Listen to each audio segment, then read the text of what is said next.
अस्सलाम वालेकुम नाज़रीन। शीरी मज़ारी को गिरफ्तार किया गया है। इसी सिलसिले में सरफराज नवाज साहब हमारे साथ हैं, उनसे पूछेंगे कि कौन से केस के जरिए इन्हें गिरफ्तार किया गया। जी अस्सलाम वालेकुम सर।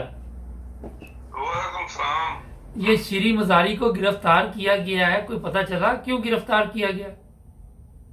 देखिए, इस्लामाबाद से गिरफ्तार किया गया है और यही पता चला है कि 1972 में उसके वालिद ने इसके नाम जमीन अलॉट कर दी थी, जबकि शीरी मज़ारी 1966 में इसकी पैदाइश है और अंडर एज है।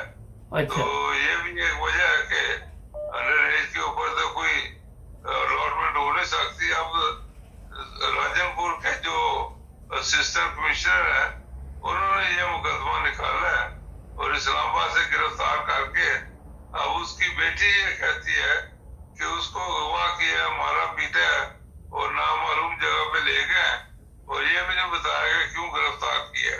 जी अच्छा, ये बताइए कि नामालूम मकाम पे ले गए हैं, कोई वो टेररिस्ट है, ये एक मुकदमा आम सा है, उसके वकला को तो मिलने देना चाहिए कि नहीं?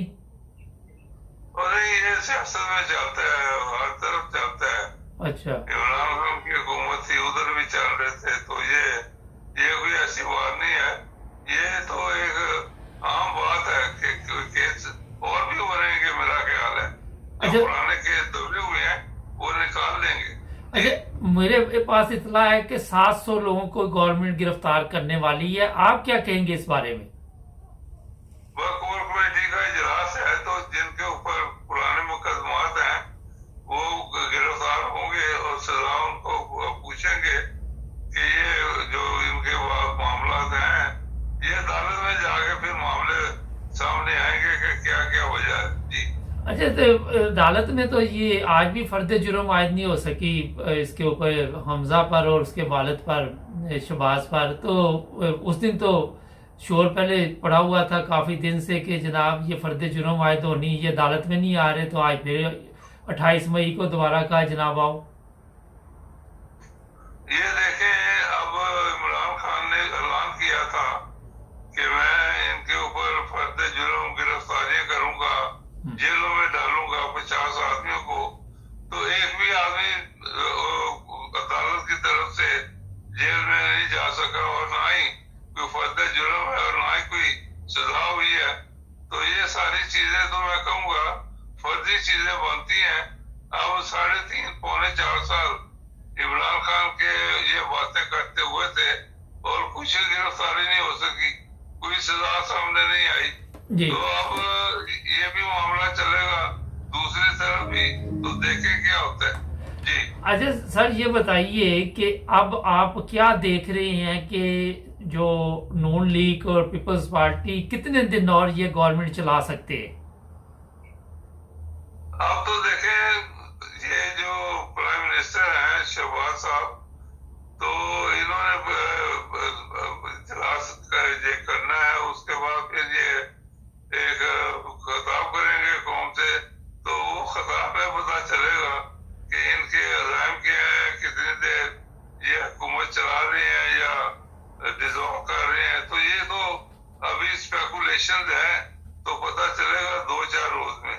जी सर, ये भी अफवाह चल रही है कि जरदारी साहब ने नून लीग को बांध के मारा है, ये कहाँ तक आप इसको समझते हैं कि दुरुस्त बात है? नून लीग को क्या किया है? सॉरी, नून लीग का जनाजा निकाल दिया है, ये गवर्नमेंट में आए हैं, हर चीज महंगी हो गई है, डॉलर कहाँ चला गया, पाउंड कहाँ चला गया। तो जरदारी कहता अभी भी हुकूमत नहीं छोड़नी, बैठे रहे आराम से। तो आप क्या कहेंगे? देखें, यस्टरडे एक अपना मियां फजल रहमान और जरदारी की मीटिंग हुई है कराची में, और काफी सीरियस मीटिंग है और उसमें हो सकता है कुछ फैसले किए हुए इन्होंने। एक तो ये भी है कि कौमी हुकूमत बना के 1-2 साल निकालने और हालात बेहतर करके फिर इलेक्शन कराए जाए।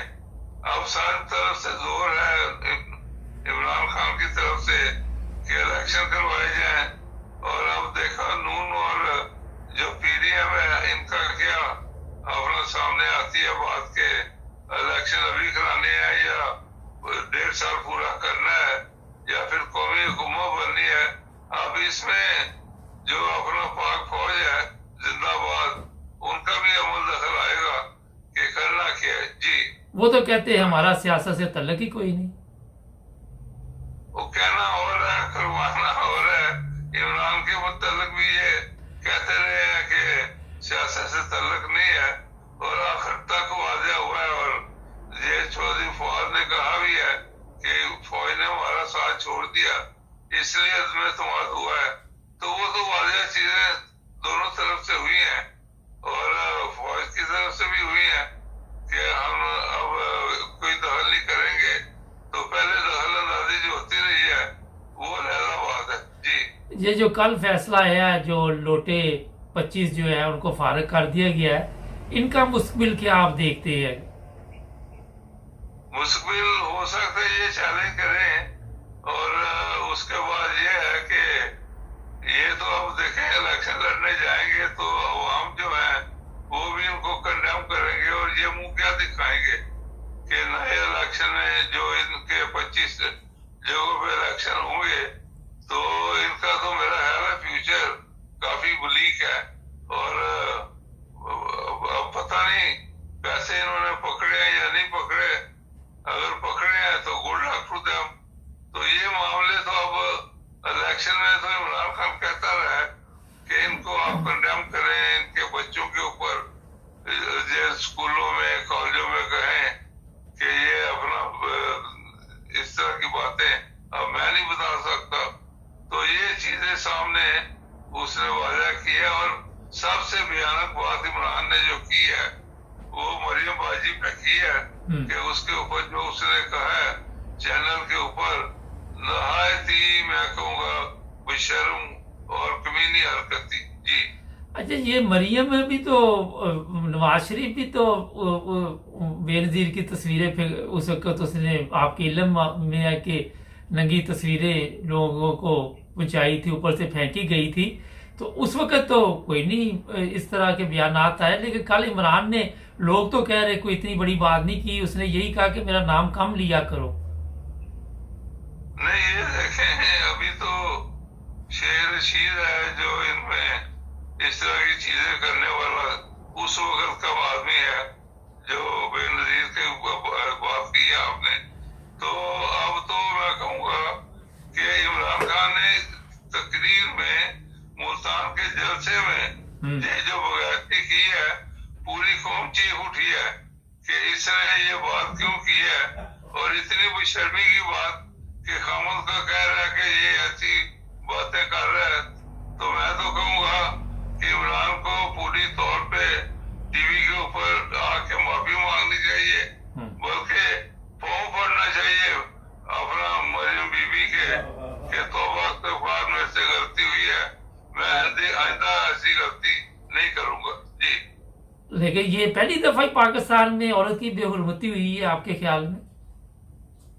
एक लीडर की तरफ से ओपन तकरीर में मेरा ख्याल है ये पहली दफा ऐसी चीज सुनने में आई है कि एक लीडर किसी की बेटी बहन को ऐसी बकवास करे, और मैं ये कहूँगा नहायत ही बेहुदा बात सुनने में आई है। जी, चले, बहुत शुक्रिया सारा आपका, आपने टाइम दिया 9 बजे को। मिलेंगे फिर आपसे और देखो आप ऐसे पूछो तो सही, बंद हो या क्यों है मैं पता करना।